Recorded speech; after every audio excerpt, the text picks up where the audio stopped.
Hello, everybody. This is a Lamley showcase. All Hot Wheels Fast and Furious. And maybe some of you are saying, oh, the dead horse beating continues. Well, what are you going to do? Fast and Furious has been all over the place in 2023 for Hot Wheels, and they've taken an interesting approach. So I'm dedicating this entire video to the very interesting new castings that have come out over the last year in 3 different distributions, 3 different sets they've put out, including this 10-pack. And then we're going to talk about some of the modifications they've done and rank what I think are the best models. This is outside of premium that they've done. Why do I have a premium model here? Well, I thought about opening this one with these sets that we're going to showcase today. But this is my point, is we're doing a Fast and Furious video today. We're doing a Whatnot giveaway on the 23rd, September 23rd, for those of you who are watching this before then. I'm going to be giving away a ton of Fast and Furious stuff, including a lot of these sets, these basic sets that we'll be showcasing today, as well as this set and some other things. It's going to be awesome. I'll put a link down in the description of the video, and that's going to be on Saturday at 10 a.m. Pacific, so you definitely want to be part of that. But I'm not opening this one because, A, I'm going to give one of them away. I have 2. I'm going to give one away, and then I'm going to open one with the premium set that is coming to me that's going to be out very, very soon. I'm going to be previewing that. Mattel sent it over, so I figured I'd open this one with the other premium Fast and Furious models. That includes that Supra that has been showcased that has the same deco as this. And a lot of people have lots of thoughts about that. Doesn't matter, they're all going to be picking it up anyway. But let's get to it. Very interesting approach that, Hot Wheels has done premium, then it seemed like they were not going to do premium again, but then the movie came out. This is a lucrative license for Hot Wheels. Obviously, they keep putting a lot of things out. Some of us who've been collecting a long time think it is a little overkill. At the same time, there's always new collectors and there's always someone to collect these, and they seem to be flying off the shelves no matter when and where they're released. So we might argue on our comments on social media, but our dollars are definitely suggesting that Hot Wheels should continue to do Fast and Furious, and I don't think it's going to stop anytime soon. So they did the premium sets this year, still a lot of repeats, and then they did these kind of like, I'd say, upgraded basic sets. This is the 10-pack that they did. Some of them are exclusive. Some castings have been modified. You can tell they put a lot of money into these because there are some brand new castings. There's been some moving from premium to basic. We'll talk about that in a second. And then there's even, there's been just some upgraded models for that matter. So we're going to talk about that. And as we go, we're going to talk about the most interesting models. We're going to showcase those, and then we'll talk about the best ones. So this set came out. I think Amazon had it. I don't know what else had it, but this is a 10-pack. And this kind of gave us a sense, this was one of the first things to come out, and this gave us a sense of what was going to be coming from Mattel, mainly because these models, we saw the Eclipse and the Sylvia, the S15, actually, and for that matter, well, this has already turned basic, the Grand National, but the Charger I don't think had, and so we saw several models go from premium to basic. This was another one. 4 models in this set that had gone from premium to basic. The Charger, I can try and get it out. I can show these real quickly. The Charger was a nice one. Nice seeing that basic. Nice seeing that it went just jet black. We saw this on a card. We'll showcase that in a little bit. Same thing with the Sylvia. Boy, that's hard to do. S15 Sylvia. We saw this one. I mean, it's been premium. It's the same casting. It just gets a plastic base all of a sudden, plastic wheels. Deco is essentially the same. These are more than, they cost more obviously, but these were more, there's more budget put into these. As you can see, they have full detail. Now, the stripe on this one didn't go like the premium, but it did get headlights and taillights, and I think all of these did. And the other one is the, let me try and put this here, is the Eclipse, and we'll talk about this one a little bit too. This one went from premium to basic as well. I'm going to talk about the 2 exclusives. I would say that these are highlights for sure. This is the Black Skyline. We saw this, it premiered basically several years ago in the very first premium mix. That's where this R32 casting debuted. And it also debuted as a basic the same year, almost at the same time, to be honest. And this is the first time we've seen it go from, that, what was that, premium all black rims version. Now we see it as an exclusive in basic, right? Basic wheels, basic base. I'm going to get all mixed up saying all this stuff, but it's a very, very cool model, and it's definitely a highlight of this set. I'm going to put this in here, and we'll talk about the best ones as we go. Let's talk about this one, too. This is the Dodge Charger, the modified Charger from one of the more recent movies, Dom's Charger. This one done. I love this casting in premium. It doesn't have the same effect, it seems, in basic, but it's still nice, and it is exclusive to this set, and those are the two. Obviously, the Eclipse and the S15 seem to get the most attention, but they also were released in the carded sets that we're going to go over here in a second as well. As a matter of fact, we can talk about that. Here we go. These are the carded sets.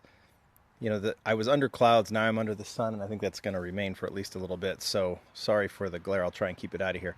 But these sets were interesting because a lot of repeats. So for those of us long-term collectors and a lot of you long-term Fast and Furious collectors, there was a lot to, I don't know, not get too interested in. There was that Charger. There was this Escort, which you've seen released various times. We did get some upgraded. I think this one started as a basic, went to premium. Now it's back as a basic in the Fast and Furious set with some modifications to it. So that's one that, and it actually kept its metal base. We did showcase this set several months ago, actually. Another repeat from the set. These are the cars. There's, you know, I classify the Fast and Furious cars as those that are very much unique to the movie with unique decos. This is one that is probably the opposite of that. I love the Torino casting. It did get a fairly clean, you know, this could be a Fast and Furious model. This could just be a cool car on the street as well, and I've always liked that casting. So that's one that I probably put in the collection. But then there's the models that are the castings that I like, but maybe not the deco per se, but at least we're getting the casting. There's that Charger we were talking about in the carded models.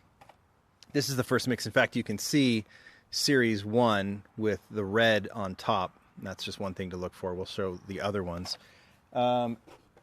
Still going. Here are the cars that I think. There was this one with, then there are cars with new decos that we've talked about. This is one of them. We haven't seen a Fast and Furious car, at least a Challenger, in this orange color. So this is one of the unique ones. I forgot to pull one out and put it on the turntable. But, you know, another one. I like this one because it could be, it's obviously a Fast and Furious car, but it could also be just a muscle car, right? In orange. And we've seen kind of versions of that one before. The most significant models from this set, as we've already talked about, the S15 Silvia on the card, also in the set. So you can see it on the turntable. Again, very cool car. A casting now that I assume we'll start seeing in the basic range kind of pop up here and there. Obviously, I'm sure we're going to see repeats of this one in the Fast and Furious sets. So fresh on one hand, not fresh on the other. In some cases, I like what they've done. In this case, why collect this one when you have the premium? Casting I'm going to collect, so I'm sure that there'll be basic versions of this will go into the collection. That one is okay. The Eclipse, we've seen some images of the Eclipse casting in premium finally donning something other than the Fast and Furious deco. But right now we're still seeing this in its basic transformation into the in Fast and Furious as a basic model as well. Same casting, same deco. It's been released, 3 times in premium. Now this is the first time in basic. And it's okay. I don't like the deco, but it is significant, right? Because it's a significant model from the Fast and Furious set. So that was the first set. Well, no, we're not even done. The model that I think is the most significant was this one. Casting that we've seen how many times? I don't know, released how many times in Fast and Furious, but in the orange deco, there's that kind of tan brown deco. Then, of course, we had the very significant Paul Walker tribute car, you know, that was the in the movie, and Hot Wheels replicated it. Beautiful, beautiful model in all white with the clean deco. We've seen it replicated, not necessarily for Fast and Furious, but in premium for the Toyota set. But this has always been, I think, one of the best executed, well, one of the cleanest executed models from Fast and Furious. I'll go ahead and park that one here. And this one seems like now we've got kind of the opposite. This is from the Fast 5. I don't even remember when and where and how it was in the movie. But we get this beautiful, clean black version to replicate the white one. It does get those intakes. I think they're kind of intakes on the hood. Really hard to see because they're just done in matte black over the gloss black in this model. But this one is another one that, Fast and Furious or not, it's a fantastic model. And I think one of the best releases of this line in 2023 for sure. So I'm going to add that to the pile. In fact, we can add it right there too. And I think that's been replicated among collectors because that Supra seems to be the first car that's gone from the sets that I've seen in store. Speaking of seeing in store, I haven't seen Series 2 in store at all. This is Series 2. It's in green. A lot of other repeats. This is the Charger Daytona. We've seen a lot. I'm going to try and go through this a little quicker. We've definitely seen the Porsche a lot. So for those who didn't get it, they can get it. Have we seen this one a lot? Or is that new? I'm just kidding. I think this is the 338th release of this R34 in this deco. But it's still the first car to go. I mean, Hot Wheels knows what it's doing. And we just do it. Here's a model that started as basic, went to premium. Now it was in premium in that kind of original fast. This is the #1 car. Deco. Now it's back as a basic. Kind of nice for you Fast and Furious collectors. Maybe RX-7 collectors for someone like me. Not terribly significant. Kind of like the Silvia and the Eclipse. Same thing with this one. The Jag casting is cool. It's better as a premium, and it was released as a premium. Now we had it as a basic. It looks really good. In fact, the wheels are better on this one, I think. But a cool set. I think we showcased this one. A cool car. What else? Here's another one that started as premium, went to basic. We've seen it in basic, and now we see it as just the black Grand National. Nice car. Same thing. Great car for just car collectors. But when you have the premium, I don't know if there's much to do about that one. Trying to pull out these others. And then here's another one that's a repeat from several years ago, actually, is the Dodge Challenger drift car. I think we've seen this casting a couple times. I think it was the drift car casting. Am I correct on that one? You guys can tell me if I'm wrong. But that's one that we have seen before as well. 3 essentially new castings. I think one totally fresh new casting, and that is the Chevy El Camino from Fast X. I haven't seen Fast X. I did see that it dropped on Peacock, and I have that, so maybe I will watch it so I can see the cars that are used in here. So I have no context for this one, but it's a very, very cool car, and it's a very, very cool casting as well. I brought it out so you can see it on the turntable. Just really cool in the matte black, nicely detailed. Again, Fast and Furious or not, that's just a beautiful model. These castings that are new or like pretty significantly modified, I am going to put in the Lamley Awards for the basic new castings. If I separate them, if I need to separate them, I will. But that one will go into that new casting pile with the other basic models. Another one that I think is new, modified, but significantly modified. I wish I had another version of this casting, but I don't, because I never liked the Lamborghini Murcielago casting. The old one, it was kind of boxy, kind of weird looking. This one has been redone. If you look at the base, 2022 by Mattel. And I think looks really, really good. Enough that I think this is significant enough to be considered a new casting as well. You guys can tell me if you think otherwise. But one that we will definitely put into the pile. I'm going to move these back like this because we're going to be putting more, and I'll put that right there as well in the significant pile. But the car that everyone wants, and this set has been hard to find, maybe it'll show up soon in more numbers, but has been highly, highly sought after by collectors, is the Mitsubishi Lancer Evolution. This casting, I think, is also considered a modified casting. We've seen this car done by Hot Wheels, but done kind of in that kind of, 15 to 20-year-old era when it just wasn't as well detailed. And we now see this one done, and it looks really, really good. Just it looks more complete than the older casting. This one is from Tokyo Drift, right? Yeah. So Tokyo Drift, another significant casting, I think, and one that I would consider new as well, and might get some votes for best new casting of the year if we put it up against some of the basics. We'll have to see. So that was Series 2. Now there's Series 3. Now I've heard some of you, I haven't seen it in stores, but I've heard some of you finding Series 3 in stores and in the United States. And again, full of some repeats, but some significant, and I mean really significant new models. So we can go through some of them. I think we've seen that one about 800,000 times. I think we've seen this one 800,000 times, but the same thing. It's always significant when it's released. I collect all the S2000s, so I will be adding that one to my S2000 collection, but we have seen it several times. One that's gone from premium to basic.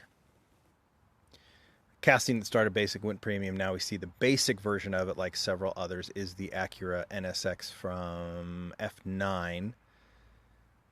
Not enough for me to open or feature, but a significant one, I think. And then one that we've seen released 2 or 3 times is the AMG GT, 2015 Mercedes AMG GT, which looks good. But yeah, nothing that definitely consider a repeat. Oh, one other that's considered a repeat from way back in the first series, and I don't know if we've seen it. Yeah, I think we've seen it once or twice since, is the Nissan GTR. This is the first casting of the GTR. Just making sure, yeah, it's still 2008. Maybe it has a 2012 on there as well. They've had the newer casting, which I think is better, but yeah, that one is from the very first mix. And now we see like the second or third version of that one. But there are some significant models, including one very, very new casting. But let's do a car that we haven't seen in the Fast and Furious line before, and this is the 69 Camaro. We've seen the casting done before, but we haven't seen it done in this deco from Fast and Furious, from the original. It's kind of nice to see. Looks good in red, number 1 on it, has some Camaro stripes. It's a real clean looking car. I didn't know how significant it was, but then I'm like, you know what? It is significant because we haven't seen a version of this car before, so we're definitely going to add it into the pile here. Next one that I think is significant, a modified casting, is the Datsun 240Z Custom. Now, I had to do some compare and contrast here. I'll show you the card first. And you can see that it's very much like the Fugu Z that was released, and I brought that one out from Basic. It was also released in Premium. And I have both of them here loose before I put it on the turntable. You can see the silhouette is essentially the same, but there are some slight differences. You can see that the mirrors are now gone, and instead is this modification to the hood, as you can see here. And I am assuming, what was the car? It was from Fast X. So again, I have no context for this model, but other than that, I think it's the same car. It's just done a little differently. I can even show the base here. They are taking some of these details away and creating almost like this canvas for all the text they need to put on. You'll see this on the other modified cars as well. Just a little bit more space. So put it on the turntable now. You can see it. It looks cool. The black 10 spokes look nice. The model looks nice.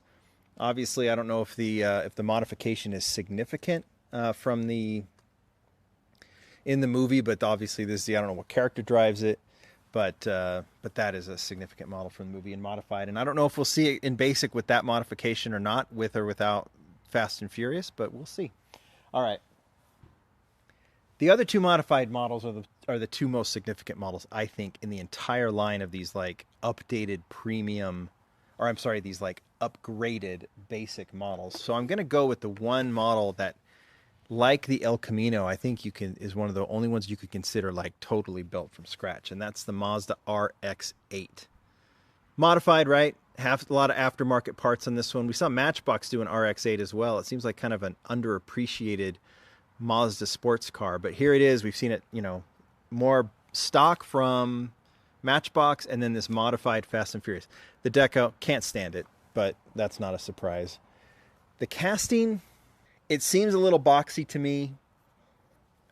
Maybe it's supposed to look like that with all the aftermarket parts. Maybe it's period correct from the era that it was built, with the big spoiler and the front chin and all that kind of stuff. But I'm not really into it. I'm going to put it into the new model collection because that's where it needs to go. I'm sure we'll see it in other decos. This one just looks a little bit too modified for my liking. Two that I think are very significant. We're going to start. And I noticed this one. In fact, at first I thought they were just repeats. But they're definitely not. We start with this one, the 1971 Nissan Skyline HT2000 GTR. In black. We have seen this one. It's from Fast 5. Paul Walker drove it in Brazil. That I do remember. And we've seen this released in a Fast and Furious line before. Except if you start looking, you notice that there are some differences. Let's put this one there, and let's take a look just at the loose cars for a split second. How about I show you the front, and then it's pretty obvious. This is the original Junimai casting, done as a GTX, right? Modified. He has the exterior oil cooler. He has bumpers that are the bumper deletes on both the front and back. There's just some modifications, as turns it into very much a Japanese race car, kind of a styled in his and what he loves about these kind of cars. Very much a Junimai casting. This one takes the Junimai casting and adds some GTR stock factory components. The bumpers are back, and you can see actually now that this one has same interior. I wish it was more of a stock interior as opposed to a racing interior, but it's chrome, and the reason it's chrome is because that piece then extends to the front and the back as bumpers. So the bumpers are back, not back, the bumpers have been added. The mirrors have been added on the front, and you're looking at more of a stock GTR. Like the Fast and Furious car, it was more of a stock GTR that Brian, the character Brian, was driving. But this I'm really, really excited about. I love the modified Skyline. These are different enough, too, that we can still see Junimai's done in all kinds of different ways as race cars, modified cars, you know, that very much that car culture. And we can start seeing more historic versions, like the RLC, for example, and like just these kind of clean factory versions of the GTR, which I'm super excited about. That one became pretty obvious once you saw it. You can see the headlights are there and everything else. It's the Bugatti that really surprised me. First time when I saw the Bugatti in white, I was like, this is awesome. That casting that they've modified, that just junk casting from 20 years ago, it was retired. It returned, modified, cleaner a couple years ago in that special Walmart set. And now we see that casting back again in its cleanest version yet in white. And I was super, super excited to see it. This may be my favorite version of the Veyron so far. And then as I was preparing this video, I opened it. The other one I had. We're giving that one away.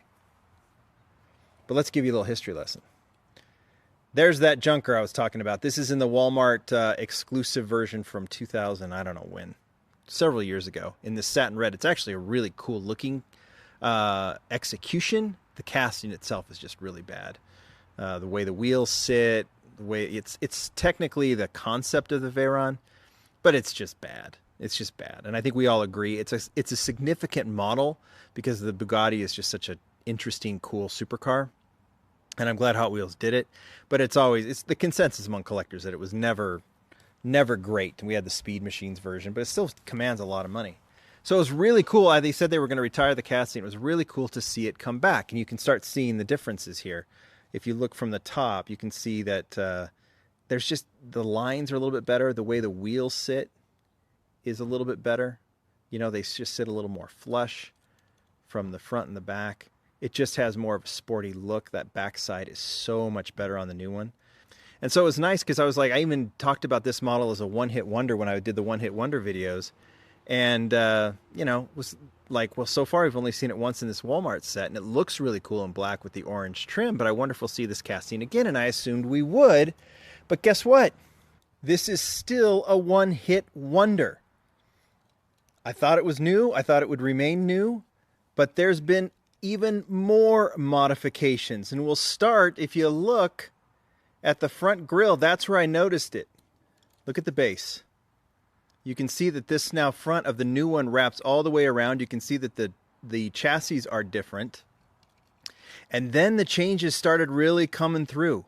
You can see like the shape of the casting is different from the top. You can see that the engine is done. It's a little smaller, but it's actually more proportioned when you start looking at the back as well. Look at the back of this one and how it just kind of wraps around the wheel.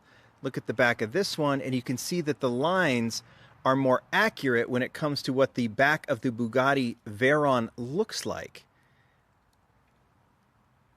It just starts becoming more and more clear. There's even mirrors on this one, that this is I don't know if it's totally built from scratch, but it is a brand new casting, and it is far better than even this newer version, which is far better than the old version. So we have something completely new, and I would say we can very safely say now that we have a brand new, clean version of the Bugatti Veyron, very much in tune with the EB110 and the Chiron after that. This thing might be the best Bugatti casting they've done because it just finally looks right. They had to remove some pieces and everything else, but this thing is awesome. This by far is the number one casting of this whole set. The best thing that we've gotten from the set. I think this takes the top spot. I think the Skyline takes the second spot because these are significant castings from JDM. The other one from Supercars that we're going to be able to see move into premium, move into other basic lines, and we're going to see some really significant cars come from them. I think the Evo's a great one. I think that's probably number 3. I like the El Camino. The Lamborghini is cool, but your top 3 are definitely the Veyron number 1, the Skyline number 2, and the Evo. You guys can tell me if you agree with me. There you go. Very, very nice set, I think. Lots and lots of repeats. I think that's going to come with the territory for them to get their value in the licensing. I don't like it, but I don't see why, it's a big reason to complain because we do get some new stuff, and it's like you don't collect it. People think that I just praise Mattel. I just don't talk about the stuff too much that I don't like. And I think we can kind of approach this collection the same way. If you don't like it, you don't get it. And that's where I'm at. But there are a few cars here that I'm very, very happy have been made. You guys tell me what you think. See me on Saturday on Whatnot, and then I'll get you that premium preview here very, very soon. Thanks, everybody. Bye.